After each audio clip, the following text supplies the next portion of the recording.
News 18 ಕನ್ನಡದ digital ಕಂಟೆಂಟ್ಗೆ ಸ್ವಾಗತ. ನಾನು ಮಾದೇಶ್. ಬೆಂಗಳೂರಿನಲ್ಲಿ ಕೆಲವರು ಎಂತೆಂಥ ಹುಚ್ಚಾಟವನ್ನು ನಡೆಸ್ತಾರೆ ಅಂದರೆ, ಇಲ್ಲಿ ಒಂದು ಕುಟುಂಬ ತನ್ನ ಸ್ವಂತ ತಂದೆಯನ್ನೇ ಮಗಳು ಮತ್ತು ಪತ್ನಿ ಜೊತೆಗೆ ಅಣ್ಣ ಸೇರಿ ಸ್ವಂತ ತಂದೆಯನ್ನೇ ಚೀಲದಲ್ಲಿ ಪಾರ್ಸಲ್ ಮಾಡಿಕೊಂಡು ಕೊರಿಯರ್ ಮಾಡೋಕ್ಕೆ ಹೋಗಿ ಒಂದು ಫಜೀತಿಯನ್ನು ಮಾಡ್ಕೊಂಡಿರುವಂಥ ಘಟನೆ ನಡೆದಿದೆ. ಇದ್ರ ಬಗ್ಗೆ ನಾನು ಎಕ್ಸ್ಪ್ಲೈನ್ ಮಾಡ್ತಾ ಹೋಗ್ತೀನಿ. ಅದಕ್ಕೂ ಮುನ್ನ ನಮ್ಮ ನ್ಯೂಸ್ 18 ಕನ್ನಡದ ಯೂಟ್ಯೂಬ್ ಚಾನಲನ್ನು ಸಬ್ಸ್ಕ್ರೈಬ್ ಮಾಡಿ, ಶೇರ್ ಮಾಡಿ ಮತ್ತು ಲೈಕ್ ಮಾಡಿ. ಇದರ ಜೊತೆಗೆ ಸೋಷಿಯಲ್ ಮೀಡಿಯಾದ ಪೇಜ್ಗಳನ್ನು ಕೂಡ ನೀವು ಫಾಲೋ ಮಾಡ್ಬೋದು. ಇನ್ಸ್ಟಾಗ್ರಾಮ್ ಆಗಿರ್ಬೋದು ಮತ್ತು ಫೇಸ್ಬುಕ್ ಆಗಿರ್ಬೋದು, ಜೊತೆಗೆ ಎಕ್ಸ್ನಲ್ಲೂ ಕೂಡ ನಮ್ಮ ನ್ಯೂಸ್ 18 ಕನ್ನಡದ ಪೇಜ್ಗಳನ್ನು ನೀವು ಫಾಲೋ ಮಾಡ್ಬೋದು. ಹೆಚ್ಚಿನ ಇಂಟ್ರೆಸ್ಟಿಂಗ್ ಕಂಟೆಂಟ್ಗಳನ್ನು ನೀವು ಪಡಿಬೋದು. ವಯಲ್ಕಾವಲ್ ಪೊಲೀಸ್ ಠಾಣಾ ವ್ಯಾಪ್ತಿಯಲ್ಲಿ ಇವತ್ತು ಒಂದು ಘಟನೆ ನಡೆದಿದೆ. ಪ್ರೊಫೆಷನಲ್ ಕೊರಿಯರ್ ಕಚೇರಿಗೆ ಒಂದು ಕುಟುಂಬ ಬರುತ್ತೆ. ಒಂದು ಚೀಲವನ್ನು ಇಟ್ಕೊಂಡು ಇದನ್ನು ಪಾರ್ಸಲ್ ಮಾಡಬೇಕು ಅಂತೇಳಿ ಒಂದು ಕುಟುಂಬಸ್ಥರು ಬರ್ತಾರೆ. ಬಂದಂಥ ಸಂದರ್ಭದಲ್ಲಿ ಆ ಚೀಲವನ್ನು ಕೊರಿಯರ್ ಆಫೀಸ್ನ ಸಿಬ್ಬಂದಿ ನೋಡ್ತಾರೆ. ಆ ಒಂದು ಚೀಲ ಆ ಕಡೆ ಈ ಕಡೆ ಅಲ್ಲಾಡ್ತಿರುತ್ತೆ, ಒದ್ದಾಡ್ತಿರ್ತಾರೆ. ಆ ಒಂದು ಚೀಲದಲ್ಲಿ ಒಬ್ಬ ಮನುಷ್ಯ ಅದನ್ನು ಪಾರ್ಸಲ್ ಮಾಡಬೇಕು ಅಂತೇಳಿ ತಂದಿರ್ತಾರೆ. ಆ ಒಂದು ಚೀಲವನ್ನು ಪರಿಶೀಲನೆ ಮಾಡಿದಂಥ ಸಂದರ್ಭದಲ್ಲಿ ಅದರಲ್ಲಿ ಏಕಾಏಕಿ ಓರ್ವ ವೃದ್ಧ ಎದ್ದು ಬೀಳ್ತಾನೆ. ಈ ಒಂದು ಸಂದರ್ಭದಲ್ಲಿ ಆತ ಕೊಂಚ ಉಸಿರಾಟ ತೊಂದರೆಯಿಂದ ಒದ್ದಾಡ್ತಿರ್ತಾರೆ. ಆ ಒಂದು ಸಂದರ್ಭದಲ್ಲಿ ಕೊರಿಯರ್ ಕಚೇರಿಯ ಸಿಬ್ಬಂದಿ ಆತನಿಗೆ ನೀರು ಕುಡಿಸ್ತಾರೆ. ಏನು ಈ ರೀತಿ ಉಚ್ಚಾಟ ಮಾಡ್ತಿದ್ದೀರಾ ನೀವು ಅಂತೇಳಿ ಅವರ ಜೊತೆ ಪ್ರಶ್ನೆ ಮಾಡುವಂಥ ಕೆಲಸವನ್ನು ಮಾಡ್ತಾರೆ.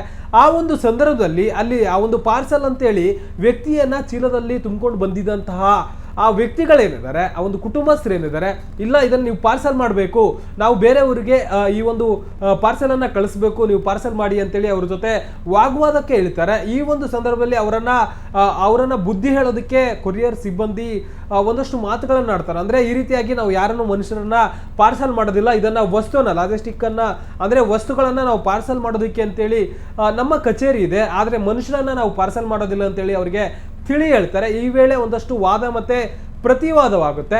ಅವ್ರು ಯಾಕೋ ಮಾತು ಕೇಳಲ್ಲ ಅಂತೇಳಿ ಪೊಲೀಸರಿಗೆ ಕೂಡಲೇ ಕರೆಯನ್ನ ಮಾಡ್ತಾರೆ. ಅಂದರೆ ಶಾಕ್ ಆಗಿರ್ತಾರೆ. ಏನಿದು ವ್ಯಕ್ತಿಯನ್ನ ಪಾರ್ಸಲ್ ಮಾಡಬೇಕು ಅಂತ ಹೇಳ್ತಿದ್ದಾರಲ್ಲ, ನಾವು ಎಷ್ಟು ಹೇಳಿದ್ರು ಕೂಡ ಇವರ ಕೇಳ್ತಿಲ್ಲಲ್ಲ ಅಂತ ಹೇಳ್ಬಿಟ್ಟು ಕೊರಿಯರ್ ಸಿಬ್ಬಂದಿ ನೇರವಾಗಿ ಪೊಲೀಸರಿಗೆ ಕರೆ ಮಾಡುವಂಥ ಕೆಲಸವನ್ನು ಮಾಡ್ತಾರೆ. ಯಾವಾಗ ಪೊಲೀಸರಿಗೆ ಕರೆ ಹೋಗುತ್ತೋ ಕೂಡಲೇ ಅಲ್ಲಿದ್ದಂಥವ್ರು, ಆ ಚೀಲದಲ್ಲಿ ಬಂದಿದ್ದಂಥ ವ್ಯಕ್ತಿ ಜೊತೆಗೆ ಪಾರ್ಸಲ್ ಮಾಡಿ ಅಂತೇಳಿ ತಂದಿದ್ದಂಥವ್ರು ಎಲ್ಲರೂ ಕೂಡ ಅಲ್ಲಿಂದ ಎಸ್ಕೇಪ್ ಆಗ್ತಾರೆ. ನಂತರ ಪೊಲೀಸರು, ವಯಾಲಿಕಾವಲ್ ಪೊಲೀಸರು ಆ ಒಂದು ಮಾಹಿತಿಯನ್ನು ಪಡೆದು ವಿಚಾರಣೆ ಮಾಡುವಂಥ ಕೆಲಸವನ್ನು ಮಾಡ್ತಾರೆ. ಆ ಒಂದು CCTV ಅಬ್ಸರ್ವ್ ಮಾಡಿದಂಥ ಸಂದರ್ಭದಲ್ಲಿ ಗೊತ್ತಾಗುತ್ತೆ, ನೇರವಾಗಿ ಒಂದು ಪಾರ್ಸಲ್, ಒಂದು ಚೀಲವನ್ನು ತೆಗೆದುಕೊಂಡು ಹೋಗ್ತೀವಲ್ಲ ನಾರ್ಮಲ್ ಆಗಿ, ಅದೇ ರೀತಿಯಾಗಿ ಆ ಒಂದು ಚೀಲದಲ್ಲಿ ವ್ಯಕ್ತಿಯನ್ನು ತಂದು ಅವರು ಪಾರ್ಸಲ್ ಮಾಡು ಅಂತೇಳಿ ಕೇಳಿರ್ತಾರೆ. ತನಿಖೆ ನಡೆಸಿದಂಥ ಸಂದರ್ಭದಲ್ಲಿ ಯಾರು ಆ ಒಂದು ಪಾರ್ಸಲನ್ನು ತೆಗೆದುಕೊಂಡು ಹೋಗಿರ್ತಾರಲ್ಲ ಅವರನ್ನು ಕರೆಸಿ ವಿಚಾರಣೆ ಮಾಡಿದಂಥ ಸಂದರ್ಭದಲ್ಲಿ ಒಂದು ಸ್ಫೋಟಕ ವಿಚಾರ ಗೊತ್ತಾಗುತ್ತೆ. ಒಂದೇ ಕುಟುಂಬಸ್ಥರು ಈ ರೀತಿಯಾಗಿ ಫಜೀತಿಯನ್ನು ಮಾಡಿದ್ದಾರೆ. ಒಂದು ಫ್ರ್ಯಾಂಕ್ ವಿಡಿಯೋ ಮಾಡೋಕ್ಕೆ ಹೋಗ್ಬಿಟ್ಟು ಈ ರೀತಿಯಾಗಿ ತಗಲಾಕೊಂಡಿದ್ದಾರೆ ಅಂತೇಳಿ ಗೊತ್ತಾಗುತ್ತೆ. ಅಂದರೆ ಸದ್ಯ ಯುಗಾದಿ ಹಬ್ಬ ಹಾಗೂ ರಂಜಾನ್ ಹಬ್ಬ ಇರೋದ್ರಿಂದ ಎಲ್ಲ ಕಡೆಯೂ ಕೂಡ ಬೇರೆ ಬೇರೆಗೆ ಊರಿಗೆ ಹೋಗುವಂಥ ಸಂದರ್ಭದಲ್ಲಿ ಎಲ್ಲೂ ಕೂಡ ಸೀಟ್ಗಳು ಕರೆಕ್ಟಾಗಿ ಸಿಗ್ತಿಲ್ಲ, ಎಲ್ಲ ಕಡೆ ರಶ್ ಆಗ್ತಿದೆ. ಹೀಗಾಗಿ ಈ ಒಂದು ಕುಟುಂಬಸ್ಥರು ಏನು ಮಾಡಿದ್ದಾರೆ, ನಾವು ವ್ಯಕ್ತಿಯನ್ನ ಚೀಲದಲ್ಲಿ ಈ ರೀತಿಯಾಗಿ ಪಾರ್ಸಲ್ ಮಾಡೋ ರೀತಿಯಾಗಿ ಜನಕ್ಕೆ ಒಂದು ಮೆಸೇಜ್ ಕೊಡಬೇಕು ಅನ್ನೋಂಥ ಒಂದು ಹುಚ್ಚಾಟದಿಂದ, ಒಂದು ಬ್ಯಾಡ್ ಥಿಂಕಿಂಗಿಂದ ತಮ್ಮ ಕುಟುಂಬದ ಒಂದು ಮುಖ್ಯಸ್ಥನನ್ನೇ ಒಂದು ಚೀಲದಲ್ಲಿ ತೆಗೆದುಕೊಂಡು ಹೋಗಿ ತಾಯಿ, ಅಂದರೆ ಆ ವ್ಯಕ್ತಿಯ ಪತ್ನಿ ಆಗಿರ್ಬೋದು ಮತ್ತು ಇಬ್ಬರು ಮಕ್ಕಳು, ಒಂದು ಯುವತಿ ಹಾಗೂ ಯುವಕ, 3 ಜನರು ಕೂಡ ಮಾತಾಡಿಕೊಂಡು ಆತನ್ನ ಚೀಲದಲ್ಲಿ ತುಂಬಿಕೊಂಡು, ಆ ವ್ಯಕ್ತಿ ಮುಖ್ಯಸ್ಥನಿಗೂ ಕೂಡ ಎಲ್ಲೊಂದು ಕಡೆ ಬುದ್ಧಿ ಕೆಟ್ಟಿತ್ತು ಅನಿಸುತ್ತೆ. ಯಾಕಂದರೆ ತನ್ನ ಕುಟುಂಬಸ್ಥರು ಏನು ಹೇಳ್ತಿದ್ದಾರೆ ಅಂತ ಹೇಳ್ಬಿಟ್ಟು ಬುದ್ಧಿ ಹೇಳೋದು ಬಿಟ್ಟು ಅವರ ತಾಳಕ್ಕೆ ಕುಣಿದು, ಅಂದರೆ ಫ್ರ್ಯಾಂಕ್ ವಿಡಿಯೋ ಮಾಡಿಬಿಟ್ಟು ಅದನ್ನು ಶೇರ್ ಮಾಡಿ ಸೋಷಿಯಲ್ ಮೀಡಿಯಾದಲ್ಲಿ ಜಾಸ್ತಿ ಲೈಕನ್ನು ಪಡಿಬೋದು ಅನ್ನೋಂಥ ಹುಚ್ಚಾಟದಿಂದ ಕೊರಿಯರ್ ಆಫೀಸ್ಗೆ ಹೋಗಿ ಈ ರೀತಿಯಾಗಿ ಒಂದು ಫ್ರ್ಯಾಂಕ್ ಮಾಡೋಕ್ಕೆ ಯತ್ನಿಸಿದ್ದಾರೆ ಅಂತೇಳಿ ಗೊತ್ತಾಗಿದೆ. ಸದ್ಯಕ್ಕೆ ಪೊಲೀಸ್ ಠಾಣೆಗೆ ಅವರನ್ನು ಕರೆಸಿಬಿಟ್ಟು ವಿಚಾರಣೆ ಮಾಡಿ ಬುದ್ಧಿವಾದ ಹೇಳಿದ್ದಾರೆ. ಯಾವಾಗ ಈ ರೀತಿಯಾಗಿ ಕೇಳಿದಂಥ ಸಂದರ್ಭದಲ್ಲಿ ಯಾಕೆ ನೀವು ಈ ರೀತಿಯಾಗಿ ಮಾಡಿದ್ದೀರಾ ಅಂತ ಪ್ರಶ್ನೆ ಮಾಡಿದಂಥ ಸಂದರ್ಭದಲ್ಲಿ, ಇಲ್ಲ ನಾವು ಈ ರೀತಿಯಾಗಿ ಒಂದು ಫ್ರ್ಯಾಂಕ್ ವಿಡಿಯೋ ಮಾಡೋದಕ್ಕೆ ಹೋದ್ವಿ, ಯಾಕಂದರೆ ರಂಜಾನ್ ಇರೋದ್ರಿಂದ ಮತ್ತು ಯುಗಾದಿ ಇರೋದ್ರಿಂದ ಎಲ್ಲೂ ಕೂಡ ಸೀಟ್ಗಳು ಸಿಗ್ತಿಲ್ಲ, ಎಲ್ಲ ಕಡೆ ರಶ್ ಆಗಿದೆ.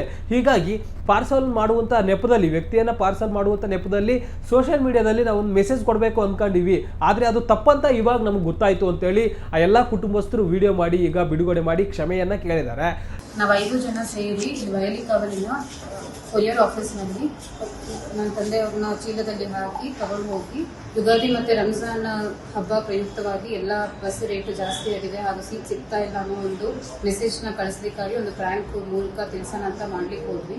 ಈ ರೀತಿ ಮಾಡೋ ತಪ್ಪು ಅಂತ ಗೊತ್ತಾಗಿಲ್ಲ ನಮಗೆ. ಇದು ನಮಗೆ ಗೊತ್ತಾಗಿದ್ರಿಂದ ಈಗ ನಾವು ಕ್ಷಮೆ ಕೇಳ್ತಾ ಇದ್ದೀವಿ. ಇದನ್ನು ದಯವಿಟ್ಟು ಯಾರು ಪಬ್ಲಿಕ್ ಮಾಡಬೇಡಿ. ಹಾಗೂ ಇನ್ನು ಮುಂದೆ ನಾವು ಈ ರೀತಿ ಇನ್ನೊಮ್ಮೆ ನಮ್ಮಿಂದ ತಪ್ಪಾಗೋದಿಲ್ಲ. ನಮ್ಮನ್ನು ಕ್ಷಮಿಸಿ. ಈ ಒಂದು ವಿಚಾರಕ್ಕೆ ಸಂಬಂಧಪಟ್ಟಂತೆ ವೈಯಾಲಿಕಾವಲ್ ಪೊಲೀಸರು ಆ ಒಂದು ಕುಟುಂಬಕ್ಕೆ ಬುದ್ಧಿವಾದ ಹೇಳಿದ್ದಾರೆ. ಮಾಡಬೇಕು ಅಂತಾದರೆ ಈ ರೀತಿ ಯಾರಾದರೂ ಮಾಡ್ತಾರಾ? ಒಂದು ವೇಳೆ ಆತನಿಗೆ ಚೀಲದಲ್ಲಿ ಕಟ್ಟಿದಂಥ ಸಂದರ್ಭದಲ್ಲಿ ಆತನ ಉಸಿರಾಟ ತೊಂದರೆ ಜಾಸ್ತಿಯಾಗಿ ಏನಾದರೂ ಅನಾಹುತ ಆದರೆ ಯಾರ ಗತಿ? ಒಂದೇ ಕುಟುಂಬಸ್ಥರು ನೀವೇ ನಿಮ್ಮ ತಂದೆನ ಕಳ್ಕೊತಿದ್ರಿ ಅಂತೇಳಿ ಅವರ ಫ್ಯಾಮಿಲಿಯವರಿಗೆ ಬುದ್ಧಿವಾದ ಹೇಳುವಂಥ ಕೆಲಸವನ್ನು ವೈಯಾಲಿಕಾವಲ್ ಪೊಲೀಸರು ಮಾಡಿದ್ದಾರೆ. ಇತ್ತೀಚಿನ ದಿನಗಳಲ್ಲಿ ಈ ರೀತಿಯಾಗಿ ಒಂದಷ್ಟು ಫ್ರ್ಯಾಂಕ್ಗಳು ಅಲ್ಲಿ ಆಗ್ತಿದ್ದಾವೆ. ಅಂದರೆ ಫ್ರ್ಯಾಂಕ್ ಮಾಡಬೇಕು, ಸೋಷಿಯಲ್ ಮೀಡಿಯಾದಲ್ಲಿ ರೀಲ್ಸನ್ನು ಮಾಡಿ ಫೇಮಸ್ ಆಗಬೇಕು ಅನ್ನೋಂಥ ನಿಟ್ಟಿನಲ್ಲಿ, ಲೈಕ್ಸ್ ಜಾಸ್ತಿ ಬರುತ್ತೆ, ಜಾಸ್ತಿ ವ್ಯೂಸ್ ಬರುತ್ತೆ ಅನ್ನುವಂಥ ಹುಚ್ಚಿನಲ್ಲಿ ಕೆಲವೊಬ್ಬರು ಯಾವ ರೀತಿಯಾದಂಥ ಫಜೀತಿಗಳನ್ನು ಮಾಡ್ತಿದ್ದಾರೆ ಅಂದರೆ ಇದು ಕೇಸ್ ಕೂಡ ಒಂದು ಎಕ್ಸಾಂಪಲ್ ಅಂದರೆ ತಪ್ಪಾಗಲಿಕ್ಕಿಲ್ಲ. ಬೇರೆ ಬೇರೆ ಕಡೆಯೂ ಕೂಡ ಈ ರೀತಿಯಾದಂತಹ ಒಂದಷ್ಟು ಘಟನೆಗಳು ಕೂಡ ನಡೀತಿದೆ. ಸೊ ಹೀಗಾಗಿ ಈ ರೀತಿಯಾಗಿ ಫ್ರ್ಯಾಂಕ್ ಮಾಡಬೇಕು ಅಂದರೆ ನೀವು ಒಂದು ರೀತಿಯಲ್ಲಿ ಎಚ್ಚರ ಆಗಿರಬೇಕು. ಯಾಕಂದರೆ ಇತ್ತೀಚೆಗೆ ಮೆಟ್ರೋದಲ್ಲೂ ಕೂಡ ಓರ್ವ ಯುವಕರು, ಒಂದಷ್ಟು ಜನ ಯುವಕರು ನಕಲಿ ಗನ್ನನ್ನು ಇಟ್ಕೊಂಡು ಹೋಗಿ ಅಲ್ಲಿ ಫ್ರ್ಯಾಂಕ್ ಮಾಡೋದಕ್ಕೆ ತಗ್ಲಾಕೊಂಡು ಪೊಲೀಸರಿಂದ ಬುದ್ಧಿ ಹೇಳಿಸ್ಕೊಂಡಿದ್ರು. ಮತ್ತು ಅದರ ಬೆನ್ನಲ್ಲೇ ಈ ರೀತಿಯಾದಂಥ ಒಂದು ಘಟನೆ ಕೂಡ ನಡೀತಿದೆ. ಹೀಗಾಗಿ ಸೋಷಿಯಲ್ ಮೀಡಿಯಾದಲ್ಲಿ ಫೇಮಸ್ ಆಗಬೇಕು ಅಂತೇಳಿ ರೀಲ್ಸ್ ಮಾಡುವಂಥ ಹುಚ್ಚಿನಲ್ಲಿ ಈ ರೀತಿಯಾಗಿ ಏನಾದರೂ ಫ್ರ್ಯಾಂಕ್ ಮಾಡಿದರೆ ಪೊಲೀಸರು ನಿಮ್ಮನ್ನು ಅರೆಸ್ಟ್ ಮಾಡೋದಕ್ಕೂ ಕೂಡ ಮುಂದಾಗ್ತಾರೆ. ಯಾಕಂದರೆ ಸೋಷಿಯಲ್ ಮೀಡಿಯಾದಲ್ಲಿ ಫೇಮಸ್ ಆಗಬೇಕು ಅನ್ನೋಂಥ ಹುಚ್ಚಿನಿಂದ ಈ ರೀತಿಯಾದ ಆಗಿ ಮಾಡುವಂಥದ್ರಿಂದ ಬೇರೆಯವರಿಗೆ ಇಲ್ಲಿ ಸಮಸ್ಯೆ ಆಗುತ್ತೆ. ಯಾಕಂದರೆ ಕೊರಿಯರ್ ಆಫೀಸ್ನ ಸಿಬ್ಬಂದಿಯಲ್ಲಿ ಏಕಾಏಕಿ ಶಾಕ್ ಆಗ್ತಾರೆ.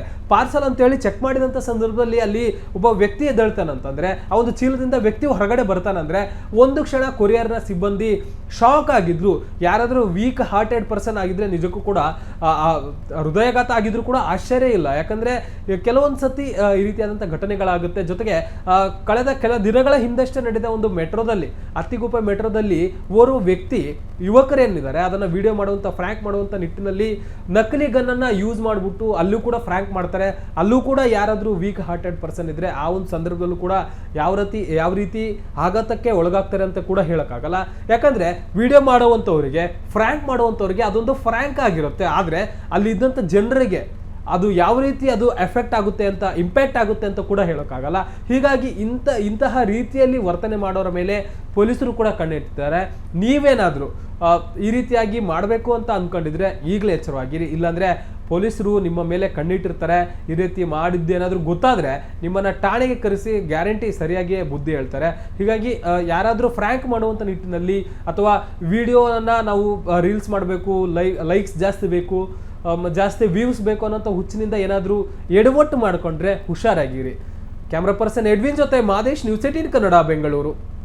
ನಿರ್ಭೀತ, ನಿಷ್ಪಕ್ಷಪಾತ, ವಿಶ್ವಾಸಾರ್ಹ ಸುದ್ದಿಗಳಿಗೆ ಮತ್ತೊಂದು ಹೆಸರಾಗಿರುವ ನ್ಯೂಸ್ 18 ಕನ್ನಡ ಈಗ ಆಪ್ನಲ್ಲೂ ಲಭ್ಯವಿದೆ. ದಯವಿಟ್ಟು ಇಲ್ಲಿರುವ QR ಕೋಡ್ ಅನ್ನು ಸ್ಕ್ಯಾನ್ ಮಾಡಿಕೊಂಡು ಆಪ್ ಡೌನ್ಲೋಡ್ ಮಾಡೋದಕ್ಕೆ ಮರಿಬೇಡಿ. ನಿಮ್ಮ ಬೆಂಬಲ ಹೀಗೆ ಸದಾ ನಮ್ಮೊಂದಿಗಿರಲಿ. ಧನ್ಯವಾದ.